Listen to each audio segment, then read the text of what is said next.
check it out, we rapping for.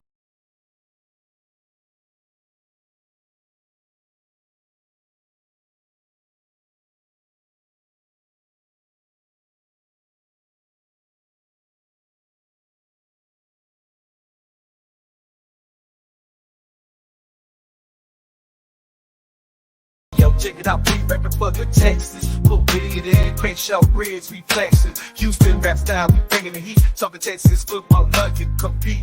Got the best podcast, the loudest in the game. Wednesday nights, 8 p.m. Remember the name, we talking draft picks. We talking defense, we break it all down.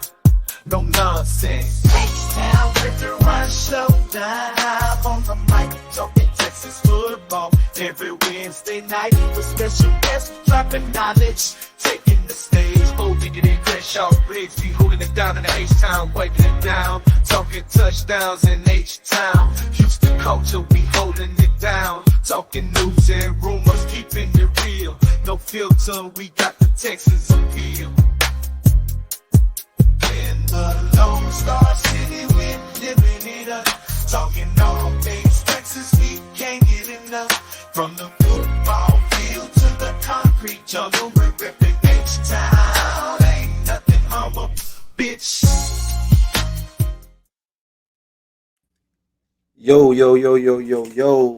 Welcome to the Texans Fan Battle Podcast. I'm your host for tonight, Crenshaw. Got a special guest tonight, but before I introduce a special guest, I'm going to introduce you to my amazing trio. We got Mr. Bo Diggity 713. Say what's up to the folks. Hey, it was good. Yeah, what's happening? I'm trying to fix my camera right now. Already. And we got my A1 since day one, Mr. Matthew Briggs.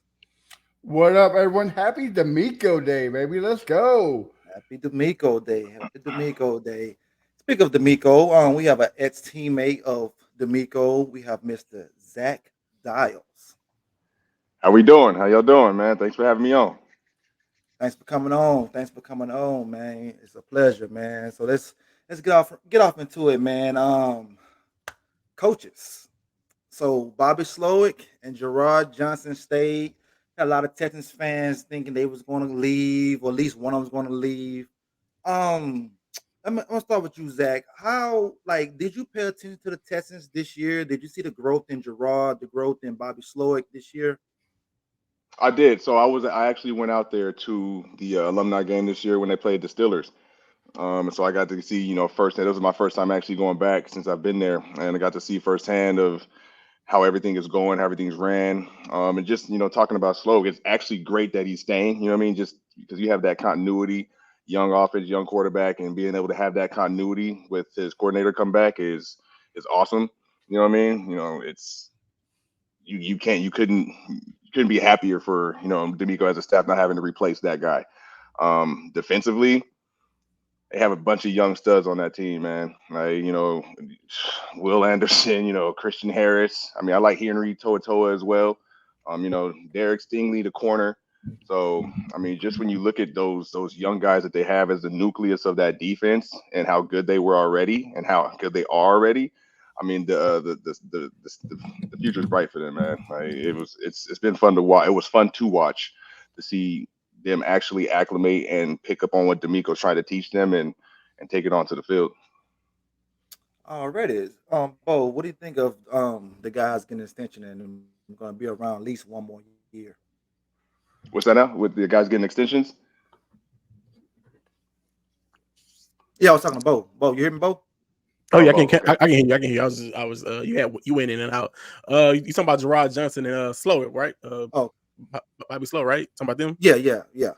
I mean, What do you think about the extension? Continuity, continuity, keeping everything the same, not changing up too much, especially with a rookie quarterback that's going to go to his second year. It gives him a chance to have the offense on his belt, give him more time to understand the system and find out what he likes, what he doesn't like. So I think it's a good thing. Of course, I was surprised. I thought Bobby would have took a head coaching job. I thought he had enough on his resume this year for a team to jump out there and try to grab him to be a head coach. But I guess he saw what was in the league. He saw what was around him. He saw the quarterbacks that was out there. He saw the teams that was out there, and he said, "Hey, let's go and run it back with Houston." Run it back, run it back. Matt, what you think about it, bro? I mean, it's like Zach said, right? One last thing for D'Amico to worry about. He got his whole coaching staff back, so that way he can just go straight to coaching, go straight to game planning. And CJ, like that's the most important thing. CJ gets another year of the same system, of the same coaching. He gets to learn a lot more. Like just the growth is going to be shown next year, just because we got the same group of guys, the same everything, the continuity, perfect, man. That's one thing. As a young team, what we did last year, that's the perfect thing to help grow and be even better next year. I, I'm done being 0-5 in the divisional round. Let's do it. Yeah. All right. So speaking of growth, so Zach, I'm asking you this question: how can our linebackers grow? Like, what can the Mm. linebackers do to be that unit like you guys was back in the '07 days, '08 days, and all that right there, man? Oh, them good old. I remember Them one good time they old had days, in two thousand yeah. them 2009 2009, when it was 2010. yeah, Yeah, 2009 was fun, bro. 2009, me, Brian, and D'Amico. That was, because Brian was such a baby. He was not a baby, but that was his rookie year, so he was just see ball, hit ball. You know what I mean? Like you yeah, have D'Amico, but as far as these young guys, like I said, you have one of the best that played in the game coaching you as your head coach. You know what I mean? Like D'Amico, like when it comes to D'Amico, like D'Amico's going to be the godfather of one of my kids one day. That's how I feel about him. You know what I mean? Like I was able to have the career I had in Houston, the first 4 years I had in Houston. A lot of that's just because I just was with D'Amico. You know what I mean? And he's a field general. We call him Captain Miko for a reason. Even as soon as he steps foot out of his car outside, with Reliant then, but it's Captain Miko. You know what I mean? It's no longer D'Amico, it's Captain Miko. That's how we felt. That's how we feel still about D'Amico. So as those young linebackers, I mean, you have one of the best to do it in the business teaching you every day. So if you can, I mean, you see the clip of Christian Harris, I believe it was, the interception when you have D'Amico on the sideline, and by look, if you just when I saw that, it took me back to flashbacks of just being in meeting rooms and being sitting on the sideline with him, D'Amico, Johnny Holland, and hearing D'Amico like, yo, if you just sit right there, he's country, you know what I mean? He gonna throw it to you right there, and that's. I mean, he just knows. So he's so cerebral when it comes to the game. He's seen it all, you know what I mean, formation wise and everything of that nature. So it was just, for those young guys. I mean, because they're young. I mean, like even like Henry Toa, that's he didn't get a lot of playing, but he got sunburn this year. But you have to really just take heed to and buy into what he's saying because he's trying to. I mean, look what he did in San Francisco. You know what I mean, with Warner and Greenlaw and all those guys. So it's like, look, this is what he does. So you're in the best position you could possibly be in if you're a young guy playing the linebacker position for the Houston Texans. Okay, so basically, when they say a leader of man, that's what D'Amico is, a leader of man. So let me ask you this question right here. Your defensive coordinator at Kansas State was Raheem Morris, correct? It was It was. It my senior was. my senior Senior year. senior Yeah. year. Your senior year. All right. What did he do for you to help you get to the next level? Oh man, Raheem. I love me some Raheem because he was so young at the time too. He was 29 years old. When he was the D coordinator at that time at Kansas State. So and it was coming into my senior year. He gets there, and he put me under his wing, man. Like I remember on my 21st birthday, he hung out with me all day on my 21st birthday. Because my birthday's in June, and you're in June in Manhattan, Kansas. There's nothing going on, you know what I mean? And so Raheem pulled up on me on my 21st birthday, and we literally kicked it all day. And that grew our relationship. And he's just one of those because he brought in the Tampa 2 defense, right? He was coming from Tampa Bay. So when you have somebody from that, okay, you're in college and you have the aspirations to make it to the next level, and you have a coach that's been there that was coaching with Derek Brooks, you know what I mean, and people of that nature in the NFL, you're like, shit, let me pay attention to what he's got going on because I've seen Derek Brooks play the wheel and take, this is a guy who was coaching him, like so.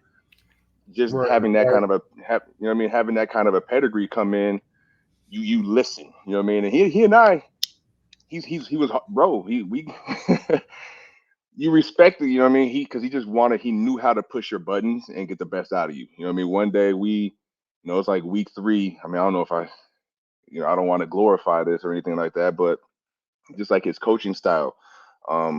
And you have to be a certain kind of guy to be able to, to take this time. But me and him in the locker room was because it was a practice. I sprained my ankle playing a game, and so the following week I missed a Tuesday practice. Right, the trainers held me out of Tuesday practice, but Raheem went over something in that practice that he wanted me to see, and because I wasn't out there, I went out there the following day on Wednesday and I messed it up. Yo, he was going off, and I'm like. We're because we're about to play Marshall. Marshall at the time, they had Ahmad Bradshaw. I forgot their quarterback there, but they had a really athletic running quarterback, and they had the option. So he wanted me to go inside out on the option, and anyway. So we get into the locker room after practice. He's going off on me, So we going back and forth in the locker room, but the way, he just did it to get the best out of you. You know what I'm saying? It was just weird but that also grew our relationship because I went out there that Saturday. And they ran that play, and I because of that moment on Wednesday, I made that play for a tackle for like a 5-yard loss coming inside out on that play, on that option play. So Raheem, he, like I said, having guys like Raheem in that locker room my senior year, bringing that Tampa 2 defense, was perfect for me playing Mike linebacker and just having the knowledge that he had. It was easy to lock in, and tap in and listen. So Atlanta got himself a head coach then, huh? Oh, yeah. Because even I was in Tampa with him when he was a head coach, right? So my 5th year playing, after I left Houston, I ended up in Tampa when he was a head coach there. And again, he's just young. The whole team was young. There was a lot going on. But, Atlanta at this point, this is because he was already in Atlanta a few years prior. As their D coordinator. Then he came over here to Los Angeles. So going back, he's familiar with Atlanta. He's familiar with Arthur Blank. There's that continuity there again. So they're going to be Atlanta is going to be actually their special teams coordinator in Atlanta, Marquise Williams. He and I were teammates in junior college together at Fresno City. So it's actually kind of dope. To kind of see him be able to go be with Raheem. I think Frank Bush is still out there. So Atlanta got a good one for sure. Oh man, Frank Bush! I forgot about Frank Bush, man. You go way back now. Crenshaw, I think Crenshaw has some technical difficulties, so I'll take off with it. You saying we got a lot of young core on this defense, man. Playing linebacker, and of course with D'Amico. What can the defense do to improve to take that next step? To take the next step, just continue to be aggressive. Like I said, you're young, so being young out there, you're seeing everything essentially for the first time, right? So now coming into the year 2, it's like, okay, I've seen this formation before. When you're seeing everything for the first time, when they're coming out a bunch or 2x2 or this, that, and the third, and they're motioning, you're kind of just going off athletic ability. You're watching tape, but you're kind of just, I know what cover I'm in, I know my job, so let me just fit where I need to fit. But now as you've seen everything, and you've repped everything, and you have a bunch of reps with each other. That's why D'Amico and I were so good, because for 4 years, my 4 years, D'Amico and I took thousands of reps with each other. So he would call a play, and if there was a certain check to it, it wouldn't even be like, I would just look at him. Like before, because like I said, we're in cover 2, and they come out in like slot or whatever the case may be, and I'm playing will linebacker, and I'm out here displaced on number 2. We had me and D'Amico had instead of him running the paint, I would run the paint. So anytime they would come out, it was like, I would just point at him. I'm like, I got you. Like, we were so in tune with each other because we repped cover 2, cover 3, cover 8, blitz. We did so many reps with each other. I knew where he was going to be at all times. He knew where I was going to be, where I knew where Brian was going to be at. So having that kind of continuity, coming into year 2, 3, 4 for some of these guys on the team on that defense is going to be huge. Okay. Yeah, Chris, while you stepped away, I just asked him what we can do to take that next step on the defense. So you go ahead and take it away, brother. Yeah. Okay. So, Bo, speaking of next step on defense, what kind of free agent pickups you think that we can afford that makes sense? So I can't go fantasy. I can't go crazy with the money. Can't go crazy. Yeah. Okay. That can help this defense. It's been a lot of talks out there. The one name I keep hearing is Chris Jones. I feel like I mean, a Ford is a stretch because he's gonna want that bag, especially if they end up winning the Super Bowl. He's gonna want that bigger bag. So I mean, I've heard that name.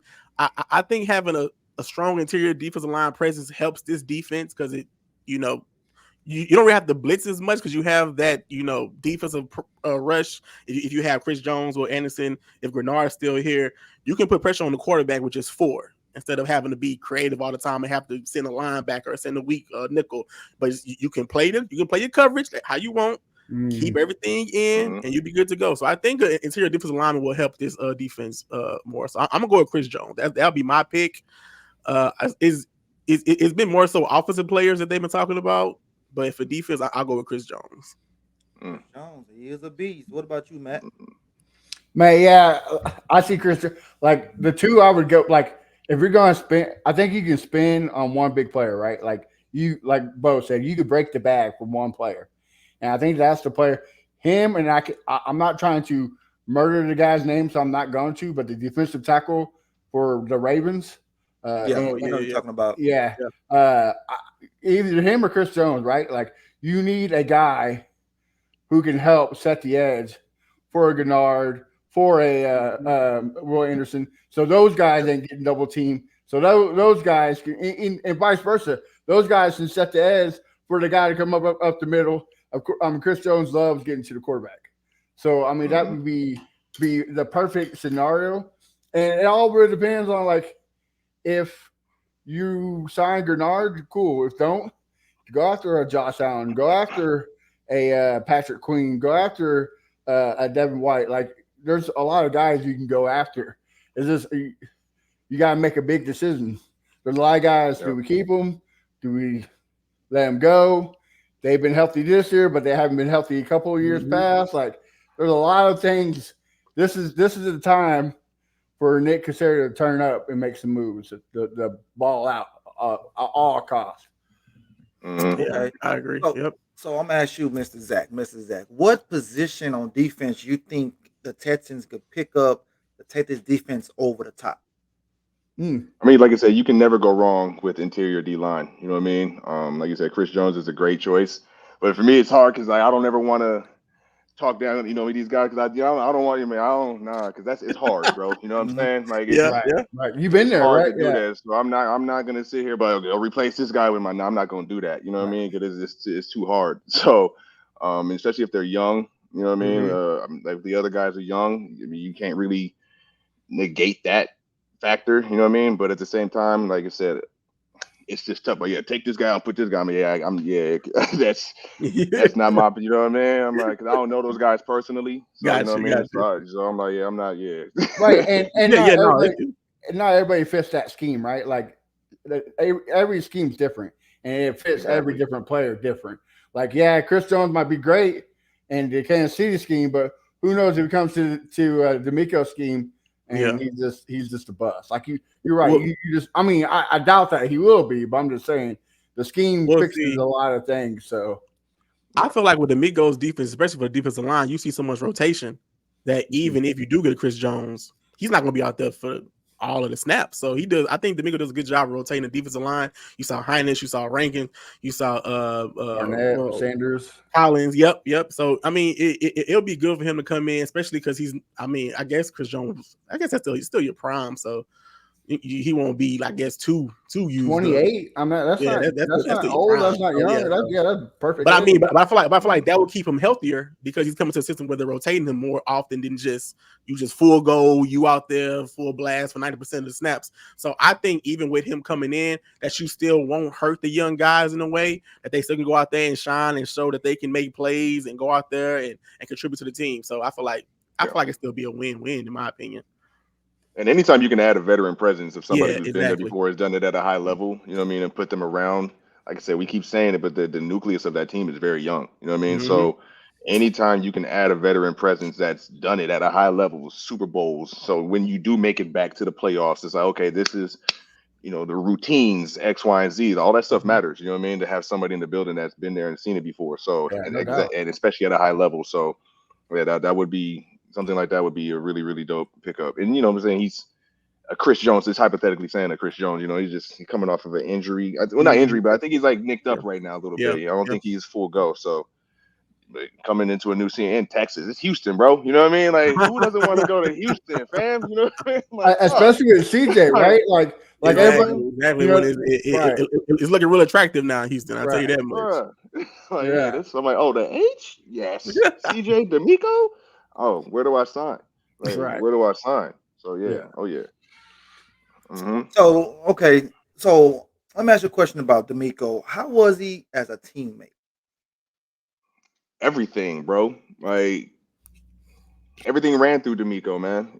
In 2010 when he got hurt, when he blew his Achilles, I'm gonna tell you, it was tough in the building, bro. You know what I'm saying? Like, because that was year 4 for me, and I didn't know life without D'Amico.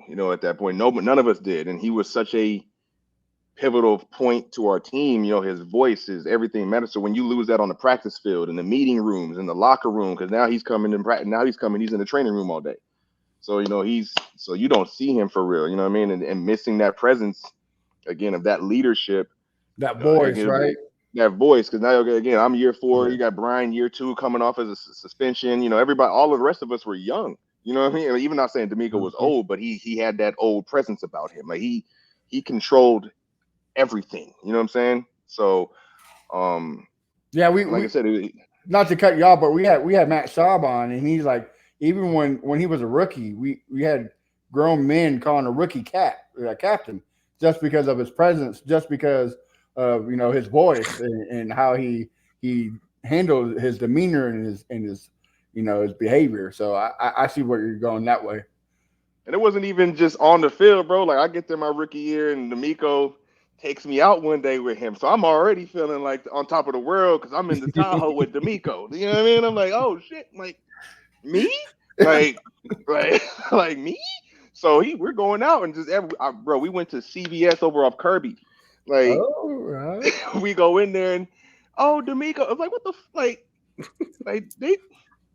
Like, you know what I mean? Everywhere we went that night, bro, because we went out for, had some good, everywhere we went, it was everybody knew D'Amico. And this is going into year 2, you know what I mean, for him and my rookie year. And just seeing that as a rookie, 7th round pick, and I'm with D'Amico Ryans, the rookie of the year, and he's, like I said, D'Amico took me under his wing early. And I couldn't be, you know what I mean? That was pivotal for me, you know what I mean? Because that's who I'm learning from. Like, I get to learn from this guy who graduated from Alabama, summa cum laude. You know what I mean? It's like, I don't think you understand that. Like, D'Amico was on billboards in you know what I mean, Alabama. You know what I mean? Because he graduated 4.0 GPAs, and like he's that guy. You know what I mean? So, just like I said, just to be able to play with him, and like I said, just to see the way, like you said, leader of men, like, and the standard. And you knew the standard. That's why I'm like, if I'm out here playing next to him, I'm not about to mess this up. You know what I mean? Because it's that important to me not to, you know what I mean? It was to everybody. Right. It was important to everybody. You know what I mean? So yeah, he's really like that. So basically during that time, you can see that one day he was going to be a head coach. Oh, 100%. Like I said, even in the meeting rooms, sometimes, Johnny and Rob, D'Amico's going in there, he'd be in the meetings running, you know what I mean? He's just you could see he was always, I'm not going to say like D'Amico was the most athletic individual in the world, you know what I mean? But he always was where he needed to be. You know what I'm saying? It's like, damn, how did you? And then he was his leverage, bro, how low he could get in his point of, like, I mean, because he's 6'2", but when he's striking somebody, you 5'2". Like, how did you get down to here to hit this? Like, and just, so his technique but the way he saw the game, how smart he was, and just how he would be able to decipher through a play and through a formation, do this, do that, and get everybody in line. And like I said, and still do his job at a very high level. Like I said, just being around that standard, it's like, yo, okay, if this is what he's doing, and if I want to be out here, I better get up on what he's on. You know what I mean? Because I like it out here, and I like playing with him, and I don't want him mad at me. So you know what I mean? It's like, I don't want him mad at me. Like, Coach, like, Johnny, I love you. I ain't really worried about you being mad at me, bro. I don't want D'Amico mad at me, man. You know what I'm saying? Like, cool, love you. But I don't want 5'9" mad at me, dog, because I got to deal with, like, I'm out, like, nah, man. So it was like that. You know what I mean? Yeah. So we got a couple of comments from our fans.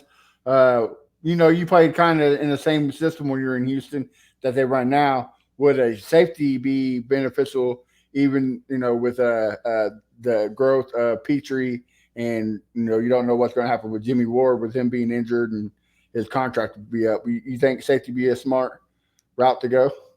Oh yeah, I like Petrie. Yeah, I like Petrie. Yeah, Petrie, I like him. But yeah, 100%. Like I said, if you can get a field general on the back end, because the Mm-hmm. safeties are the ones who are really the ones making the call. You know what I mean? D'Amico's calling, the linebacker, we're gonna make it, but the safety's the one down left, down right. They're the ones telling you where because if you don't know where he's at, like it's harder for me to do my job. So if you have like I said, a vocal safety, like we had Bernard Pollard. You know what I'm Ooh, saying? And yeah, Bernard he is is. gonna let you know Yeah. where he's like, you know what I mean? Like I'm like, oh, Yeah. like, I like, know where he's at. yeah, you know what I mean? Like, Yeah, like I think that's okay, you why know what I mean? Jimmy was so valuable at the time, because he was already coming from that system with D'Amico, so he knew where to Mm-hmm. put people if they went in the right spot. He say, "Hey, Petrie, you got him. Hey, you got him, Steen. You got him, Nelson." So when he wasn't out there, you saw it was kind of like a disconnect, especially with Petrie. Sometimes he would I don't want to say bite on double move, but you could see he was trying to take some chances that probably shouldn't have. And before you know it, the ball go behind you, and Amari Cooper has XYZ numbers. So I Yeah. think, but also I feel like it was Peachy's first year too in the system. So I think him having another year in the D'Amico Ryan system under his belt and going through the off season, reading the keys and all that stuff would do a lot him a lot of good. So And And you got to think about it. Oh my bad. no, go ahead, go ahead. And you got to think about it. They're winning now, so that when you're coming into an off season and you feel good, you know yeah, what I mean. And okay, we made it to the playoff, we're winning, and you're that young, you're energized. You know what I mean, you want to get better. You know what I mean. Like this off season, I'm sure these guys are probably working out with each other before OTA started. Yo, let's meet up here, go do this, because now. I mean, you're gonna be sitting here watching the Super Bowl and see Travis Kelce and Pat Mahomes doing this yep, shit for the fifth time or fourth, fifth time in fight. So it's like, yo, we was right there. You know what I mean? motivation. It's like so like being in that kind of an atmosphere and knowing you have a nucleus to be able to win at a high level. It's like, yo, even like I'm hungry. You know what I mean? I want to like, coach, you ain't got to tell me nothing. You know what I mean? Especially now that there's that continuity of having your coordinators back as well. Like, I don't have to learn new verbiage. I'm coming in here through OTAs and I already know what you want. And now it's up to me to get better and learn and work on the things I need to work on to up my game. You know what I mean? And when you're winning, it's a lot easier to do that. So I think you know what I mean. That's gonna be huge for them. And like you've been saying pretty much this whole podcast, he gets another year with D'Amico, right? Like he gets gets advice. Hey, man, instead of biting there, stay back, fall back a couple steps, and instead of doing this, do that. So just another year of being around, like you said, being around greatness. Yeah. Iron sharpens iron at the end of the day.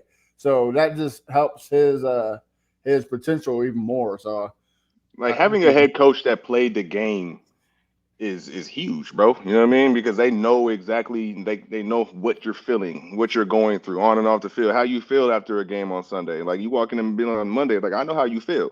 You know what I mean? Like I know what's going on off the field. How's your family doing? You know what I mean? And being able to see like being in meeting room, being able to see the right things and ask the right questions and things like that. It's that kind of stuff is invaluable. You know what I mean? So like it being able to be in that locker room and that environment as any player having that kind of structure and like I know the culture that D'Amico's bring. I mean you can see how fun they have. You know what I mean? It's like that culture, and it's just now starting to brew. You know what I mean? It's like they just starting. Like Yeah, yeah. I was And I'm sorry. Go ahead. Go ahead. no. Do you think?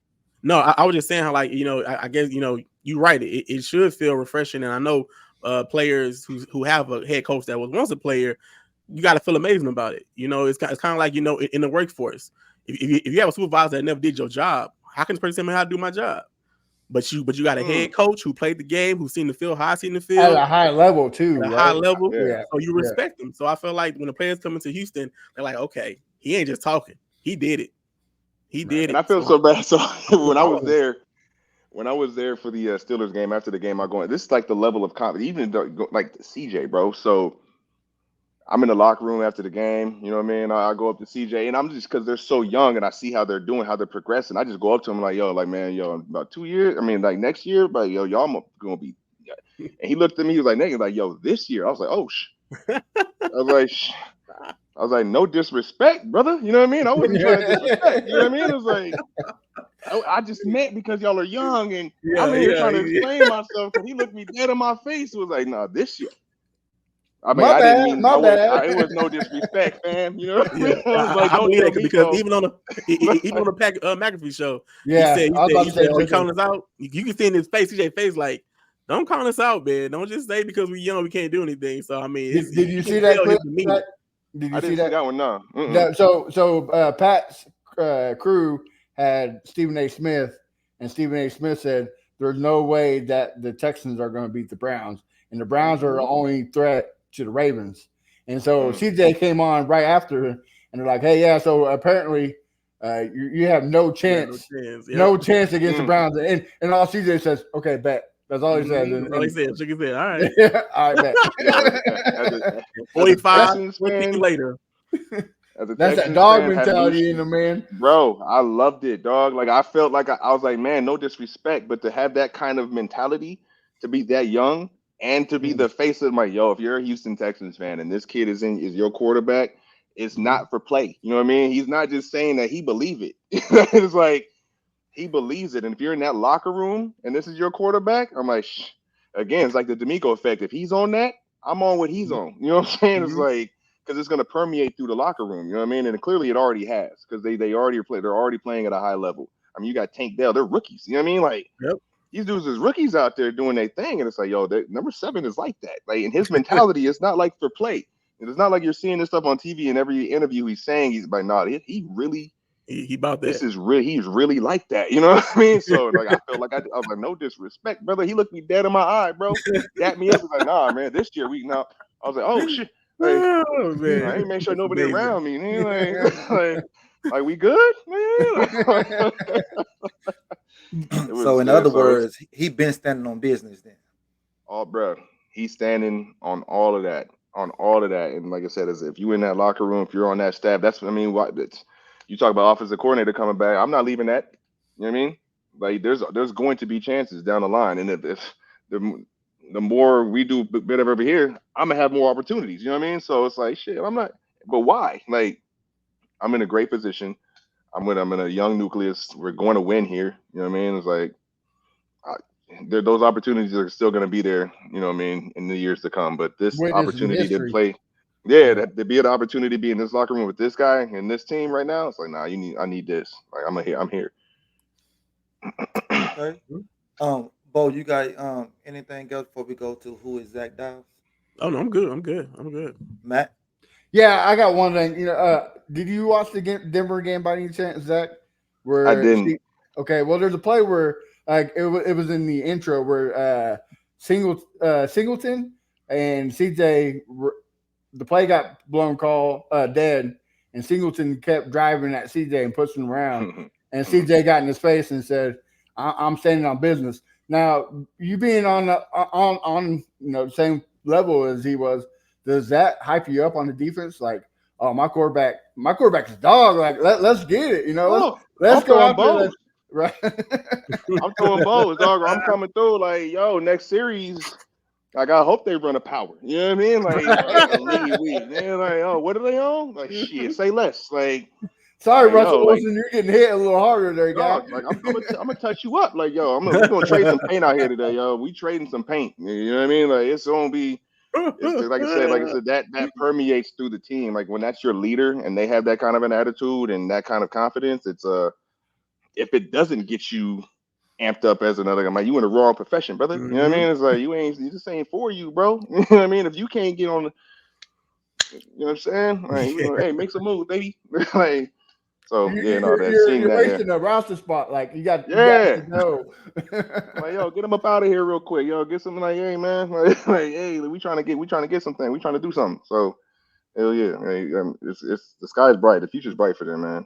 For real. Hey, that's what we love to hear, because we had our dark days the last 3 years. So I'm glad that the sky is bright, future is bright, and let's get it. Yeah, man. All right, and so hot training camps out there, hot, hot as hell. Boy. So all right, we're gonna get to a fan favorite segment called "Who is Whoever We Have Guests for Tonight," and tonight is you, Mr. Zac Diles. So we're gonna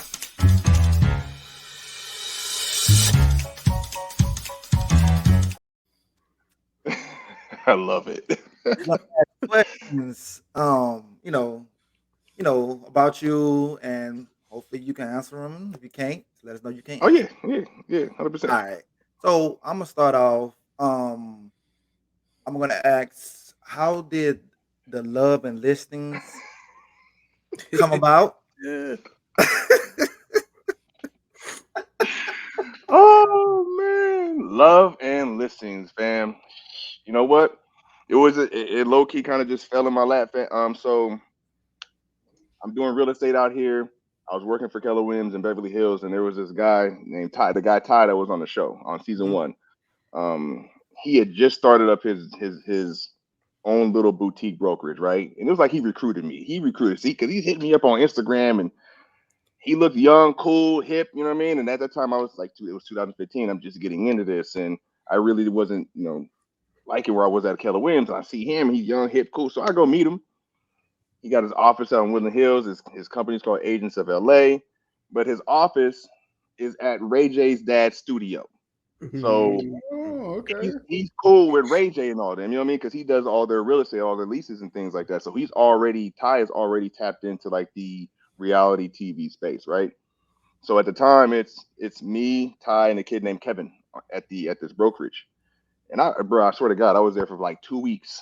And he comes up to me, he's like, "Hey, bro, look, I got this idea for this TV show. You know what I mean? You're a good looking guy. You're young. You just retired from the NFL. You're da this, that, and the third." He's like, "What do you think?" I was like, "Did you recruit me?" You know what I mean? I was like, "Huh?" Like, "Oh, okay." They want to call it Agents of LA. So at that point, we just kind of started doing these little mini sizzle reels. You know what I mean? Trying to put together a package to give to with any kind of producers or anything like that, and any network to see if they want to pick this show up. And like I said, then it just started growing legs, bro. You know what I mean? The next, we have a cast. You know what I mean? That was something. That's when I meet Taylor. I met Taylor. She was 18 years old when this all kicked off. You feel me? And then, Sarah. So like, literally, I'm kind of the reason why that show, because of my background, and I gave it. When they're pitching it, it's like, yo, we got this guy. He played in the league. He's this. He's done that. You know what I mean? It literally, that's how it started. You know what I mean? And like, it wasn't like I came out here and was auditioning for stuff. Like, nah, I got there. He's like, look, I got this idea for this TV show. You played in the NFL. You're a good looking guy. You're young. You know what I mean? You're We getting need into you. real estate. We You know what I need mean? Like, you. what do you Yeah. think? I was like, oh. And then, like I said, it just started growing legs from there because I never expected it to happen. Even as it was happening, it was like, okay, what is this really? Because you're doing sizzle reels, all this, and then one day they talking about, hey, we VH1 wants us to do a pilot. Like, what?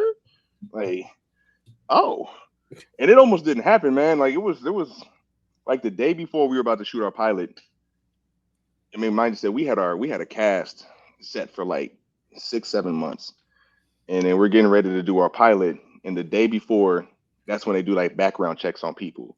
You know what I mean? So they were ready to axe our show because some people's background checks didn't, you know what I mean, came back with question marks on it. The only thing that kept that show alive is because I sold a house to Joe Hayden. And Oh, so all like season one, if you watch season one on that show, that shit, like that house, like I actually sold that house to Joe Hayden. Roger Saffold I actually sold Roger a $4 million house in Encino. These were actually my clients. It's not fake. It wasn't the storylines wasn't fake. You know what I mean? I'm like, mine wasn't at least because I'm like, oh, I'm like, Gotcha. like for what? So it just kind of just popped off like that, man. And it was an adventure to say the least. Like, you know what I mean? There were some quotable moments from the show. Okay, so you said it wasn't fake. So the relationships with Sam and Kat was real. Oh, bro, I was actually dating Kat. Like, Kat was my girlfriend. Like her, Oh, so I met Kat randomly out here. It was so funny, bro. Like it's a small world. Like the day I found out our show got picked up for a pilot, right, on VH1, I sat here or at my old place. I sat there. I turned on because I don't watch reality TV. So I was like, let me go watch VH1 to see what's on their roster real quick. I turn it on and it's like the final episode of season 2, Black Ink Chicago. So I'm watching this. It's like, oh, okay, this is, you know what I mean? All right, whatever. 2 days later, I'm in Studio City. I just worked out. I'm in Studio City, having some lunch after my workout. I'm talking to one of my homeboys. Kat walks in. I don't know who she is, right? But she walks into this restaurant that I'm at. but she looked familiar because I had just seen her show, right? So I was like, damn, who is that? Like, why does she look familiar? But then she comes and sits down next to me and my homeboy. So my name is Cat from Chicago. So my guy, we're talking, and he said something about Chicago. So Cat was like, Chicago's? You know what I mean? I was like, oh, you know her? Like, so she chimed into our conversation. And then from there, you know, we kind of started kicking it off and things like that. So, like, when it came to the show, like, that was in early January. We started filming our show in October of that year. So Kat and I had been dating for months. You know what I mean? When Sam and I did have a relationship when I first got to Houston. I mean, not Houston, but to Los Angeles. You know what I mean? But it was like a 2-3 month little thing. You know what I mean? At that time, it wasn't like it was something crazy, but it was like I can't tell the way she was acting. And the thing about it is years had passed. You know what I'm saying? I'm like, I was in 2015. Like, now we're in 2017. You know what I mean? We're filming a show. And the reason, so like I said, how our show was about to get canceled, right? Yeah. When after we did that first pilot, they came, that was on a Thursday. The following Monday, they sat me, Taylor, Ty, and Sarah. So us were the four original. They sat us in a room and we're like, hey, look, you know, X, Y, and Z people aren't going to be on the show. They don't want to do it, X, Y, and Z. So we might have to cancel this unless you guys know, da-da-da-da-da-da. So I leave that meeting. I call Sam. I'm like, yo, there's an opportunity to be on the show. I know they'll pick you because of our past. You know what I mean? It's like, I know because of our past. And mind you, at this point, Kat and I aren't together. You know what I mean? So I was like, I know they'll pick you based on our past. And so I gave them her name. They call her up, and then we all, you know, they do another round of casting, and then we all meet each other and everything, and then they end up picking her, right? And then so that's how all, like, at that, when everything, it was a lot going on at that time, man. But yeah, Samantha and I had actually had a past, and when we started filming that show, Kat and I were in a relationship. So now when she's doing all of this back and forth, I'm like, yo, like, and it's a public relationship. It's not like it's a secret. So I'm like, yo, I'm not about to be on this show doing this like fake relationship with you when it's in real life. I'm in a relationship and it's not like it's a secret. You know what I mean? So what make it make sense? So when we're filming this show, bro, like, I don't know how much of that was real or not, how much of the producers were gassing her up to try to do it just to have a storyline or to make, you know, content type shit. But it was like, I'm like, how do you, I mean, you know, like the first scene we did, you know, she pulls me to the side, like, I have feelings for her. And I told her, like, yo, I'm in a relationship. Like, it's like, I didn't know you felt like this for real. Like, I'm in a relationship. So you barking up the wrong tree there, guy. Yeah, and then that's when this shit just started snowballing after that, bro. And then I'm with Kat because she's on the show too. So bro, I'm telling you, it was a lot going on, man. It was a lot going on. But yeah, that's all real, fam. Already. Bo, what you got? Yeah, I had a question.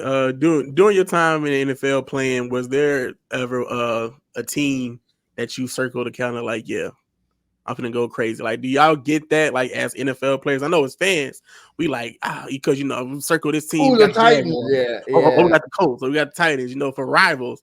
But I wonder, like, as an NFL player, was there ever a time of like, yeah, I'm gonna go crazy on this one team? Well, Tennessee was definitely one because of that history. You know what I mean? That was definitely one. You got into the building and you learned real quick about them Titans and that and that. Yeah. And that, you know what I mean? You're like, oh, we don't fuck with them? Like, oh, okay. So we don't like, okay, like, I'm on what y'all are wrong. You know what I mean? It's like, cool. Like, I got the Toro on my shit. Like, we don't, like, cool. I ain't messing with them. So, but outside of that, bro, I college bang. You feel me? So I went to K-State. So anytime I played somebody that went to a college in the Big 12s, like we playing Minnesota and Adrian Peterson back there. You know what I mean? It's like, oh yeah, I remember that one time in college, motherfucker. You know what I mean? It's like, so, yeah, because they beat us. You know what I mean? So we played a team, and they had like a focal player that was on like a rival team in the Big 12, especially somebody if they was at Nebraska, something like Missouri, KU, but KU ain't really had that many. You know, and we didn't talk about them. But yeah, if it was a team that had a guy in the NFL from a college that I played against, I'm like, oh yeah, oh okay, oh you went to Texas. Okay, right, watch this. But outside of that, it was the Titans, bro. It was the Titans for Oh, sure. okay, cool. Okay, my last question would be, so with that being said about the rivals, how does that then change when you go to NFL and you got a teammate now on your NFL team that was a rival in college? How do you break that out? Because I think it's so funny that with CJ and Nico, they have like a little Ohio State Michigan feud back and forth. So I want to know how does that work? Bro, like I'll never. So 2008, I broke my leg, which was rough, bro, because I was going You're to the Pro averaging Bowl. pretty Oh good. wait, Yeah, but say I you're was going to the averaging Pro good Bowl, year. bro. Yeah. Like I missed 8 games that year, and I still finished second on our team in tackles. You know what I mean? Sure. Like I was literally on my way to Hawaii. You feel me? And K-State played KU the week before, and we had Mark. He's gonna be so mad if he sees this. I can't remember his last name. I just saw the mother. But anyway, one of my teammates had went to Simmons, so he had went to KU. Okay. So you do the little friendly bet, you know what I mean, type situation. He's like, yo, if we beat you, you got to wear a jersey and this type of shit in meetings, whatever. So I'm like, oh, bet, good, let's do this. Not thinking that we'd ever lose to KU. So I mean, I lost to KU my senior year, but anyway, stupid. But KU beats us. That Wednesday, I have to wear his jersey in meetings, right? That on November 5th, 2008. On that same Wednesday, I go out there and snap my leg in half at practice. You know what I mean? So I will never again. It's all the Jayhawk, bro. Jayhawk. I was like, I can't believe you got this on me, motherfucker. Like, you know what I mean? It's like, I snap my shit in half, bro. Like, and that's the only thing I wear that damn KU jersey this morning. Like, the one day I wear a KU jersey. So I will never again, bro. Gotcha. I will never again. You know what I'm saying? Like, nah, we ain't never. Nah, I ain't putting. Nah, like, nah. So that was but then you got a lot of Texas guys like I was born in Texas, right? So I was born in Abilene, Texas. So I was just raised in California, right? So Texas, it was one of those things. If I had grown up, I probably would have been a Longhorn. You know what I mean? Like, it just is what it is. So a lot of those guys, we had Casey Studdard on the team. Me and Casey still talk to this. I talked to him like 2 days ago. You know what I mean? And Chris Obenaya is on the team. Obi, you know what I mean? And so it's when you get in that kind of atmosphere together, you just talk shit to each other. You know what I mean? It's like, especially Texas, because we beat them my senior year at K-State the year after they won the national championship. So I was like, I ain't never lost to y'all, brother. Like, you can talk to everybody else in here, man. But when it comes to me, you don't say nothing to me. I was like, I don't want to hear nothing about no Texas in here. You know what I mean? Like, nah. Well, we won the national championship last year. We ain't play you. I ain't play you. I mean, I don't know, man. Like, I know when we played you, like, we got that done. Like, yeah, man, I'm 1-0 versus Texas. That's all I know. You know what I mean? That's the kind of stuff you talk about in the locker room when it comes to like the banter and things like that. But then there's guys that went to Rutgers that I can't say nothing to because they smacked us in the Texas Bowl. You feel me? So I'm like, damn, Ray Rice did a number on us, boy. Like, so it's just that kind of stuff, man. Matt, what you got? Well, first off, I gotta say I live like 20 minutes from KU, so I feel your pain. Like, I hate Jayhawk fans. Like, they hurt me. I'm not an Email fan either, but I rather watch K-State than KU any day of the week, especially with my in-laws being KU fans. So I feel your pain there, brother. Man, respect.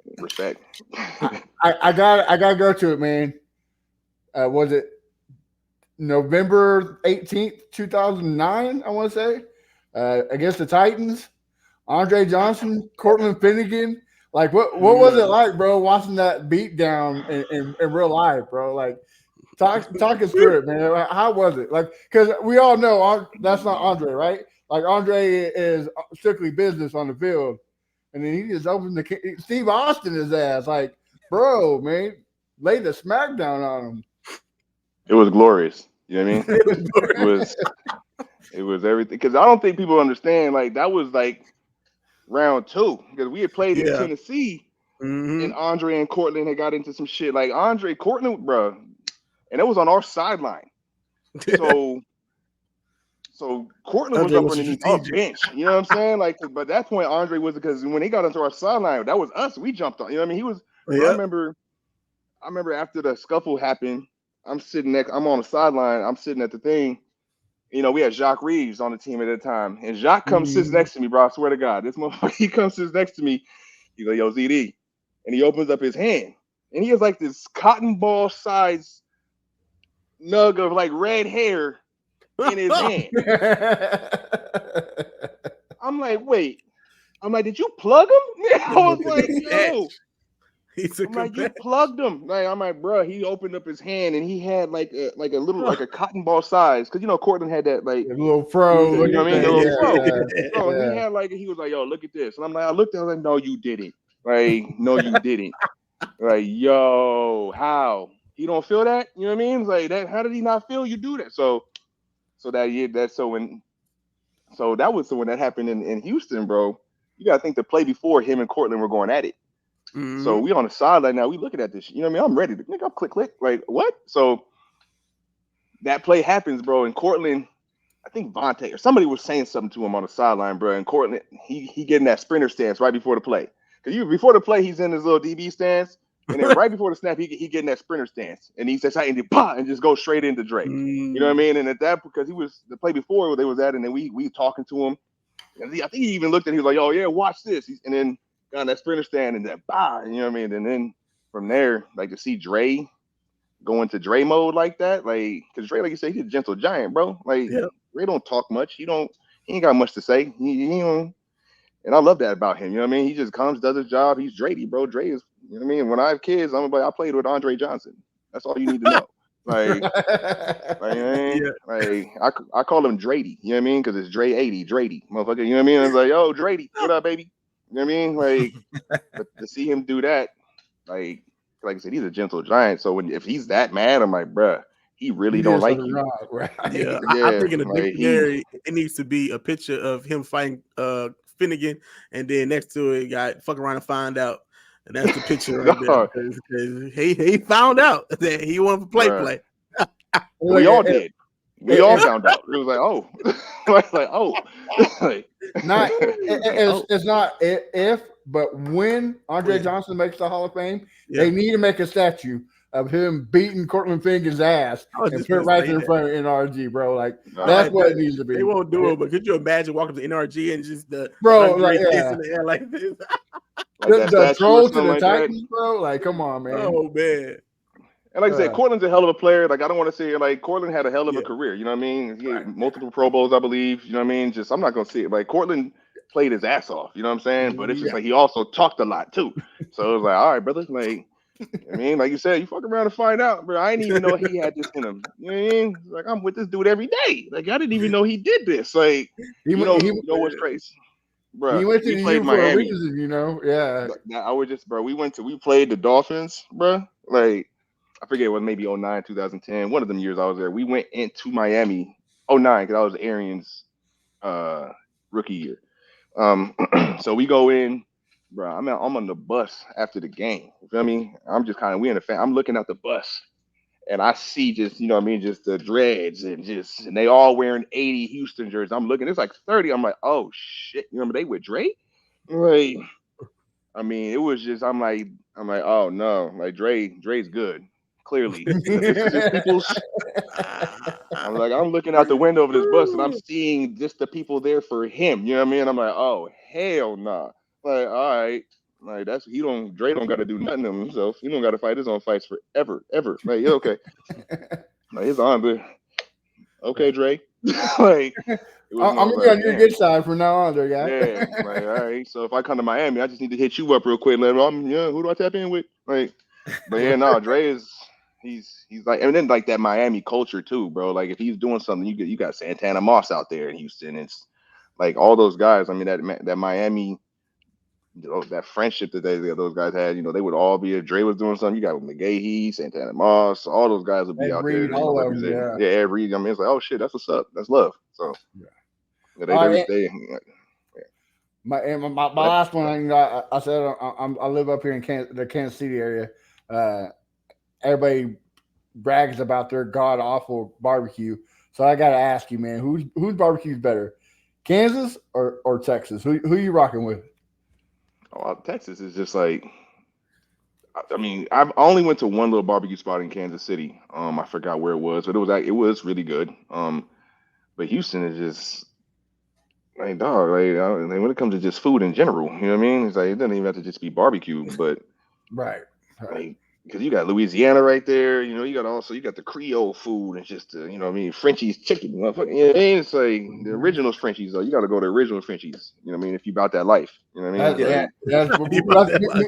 me and Chris have said it all the time. Yeah, you know, You gotta Frenchies. go at high noon you if want to you go ain't. out. Go at high noon. Go early if you ain't. Yeah, you know what I mean? It's like if you about that life, take your ass to Third Ward, go to that original Frenchie, but you better go to Kirby real quick. But you know what I mean, it comes to like, but yeah, no, but the barbecue food, like I only had it once, maybe once or twice out there, because in Manhattan, you know what I mean, when at K-State, you're in Manhattan, you're not really, it's in the middle of nowhere for real. So, but in Kansas City, I was out there for one off season with the Chiefs, and I was able to have some barbecue out there, and it was good. But I think Houston, but I think it might be biased, honestly, but I think Houston has the better food.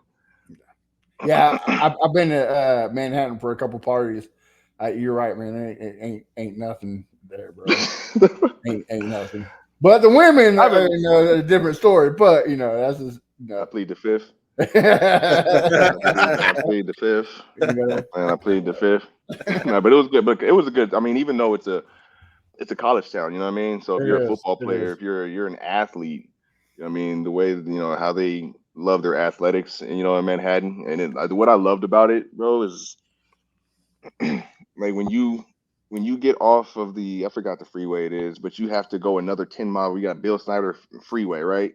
Mm-hmm. You have to go 10 miles off of that. So you're literally in the middle of nowhere. You know what I mean? There's like one road in, one road out of here. So if you're like an away team and you're coming in to play us, I'm like, bro, you ain't got no friends here. You know what I mean? Like you stuck here. Like it's you and whatever. You know what I mean? Whatever 4,000, 5,000 fans that you guys got in the stands, but if shit pop off out here, you ain't nowhere for you to go. You know what I mean? And as an athlete, as a competitor, it's like, nah, because that home field advantage. It was like having that kind of home field advantage in Manhattan was like, yo, you when you get here, there's nowhere for you to go. You know what I mean? You dealing with us today. So like yeah, Manhattan, I loved it out there, bro. I'm a K-State. I love that place, bro. Like yeah, so K-State it's my alma mater. You know what I mean? So of course, but yeah, it was cool. Okay. I think if they're pros, they're Freeze. Yeah, but Yeah, right, bro, a little bit. Yeah. At the Ward Crenshaw. Yeah. Oh, come on, Crenshaw. He gone. Oh, he gone. Just like that. Just like that. Well, Y'all can hear me? Y'all hear me? Yeah. Yeah. Okay, damn, I don't know. Something wrong with the Wi-Fi, bro. My bad. But anyways, okay. So this is part of the show that we hate, man. It's the end. But Zach, man, tell the viewers, the fans where they can find you, what you got coming up, what you doing, all that shit. Wait, my bad. My phone rang. Can you say it one more time? Oh, I said tell the fans what you got cooking up, man, in the future, man. Where they can find you at, all your good work. Oh man, well at social media is just at Zac Diles, but right now it's I'm actually trying to get into I was working at this sports agency WME, doing the whole sports agency thing, but it's just like my thing, bro. I want to get into like the recruiting space of the college world, so that's kind of where I'm focusing on right now. That's why that phone call I'm waiting on is one of these guys that are pretty decent at a really good school. You know what I mean? So, because as I say, I've playing football and being able to it's about relationships and being able to sell a university and be because of my background. I understand what these kids are going through, you know what I mean? And also it's just like I've lived everywhere. I'm from California, you know what I mean? I've lived in Houston, you know what I mean, Texas, I've been in Kansas, I've lived in Cleveland, Tennessee, Florida. You know what I mean? So I'm like any borough of the country that you think you want to go and tap into some talent, you know what I mean? I probably know somebody there. I've been there, you know what I mean? And it's just like I enjoy that's what I enjoy, especially now with NIL. These kids in college are essentially professionals, you know what I mean? So it's but it's such a different beast because you got to go to class and things like that. When you get to the league, you go to practice and you go home, you have games, but you getting money like that and you're in college and you're 19, 20, 21 years old, like it can get interesting real quick, you know what I mean? So that at that level, being able to pay it forward and also be able to help, teams recruit at a high level, that's my passion, bro. So that's what's next for me. I'm not sure where it's gonna be at, but when I get there or wherever I go, like man, I hope I'm able to make a very, very high impact on that place. Already. Bo Diggity, tell them they can find you at. Oh yeah, on all socials at Bo Diggity 713. Thank y'all, man. Mr. Briggs, talk to him. Yeah, you can find me at A1 Day One Texans everywhere. Check it out. All right, y'all can find me at Fifth or Crenshaw everywhere. Catch us next week. We're gonna have a teammate of Zac Diles on the show, Mr. Glover Quinn.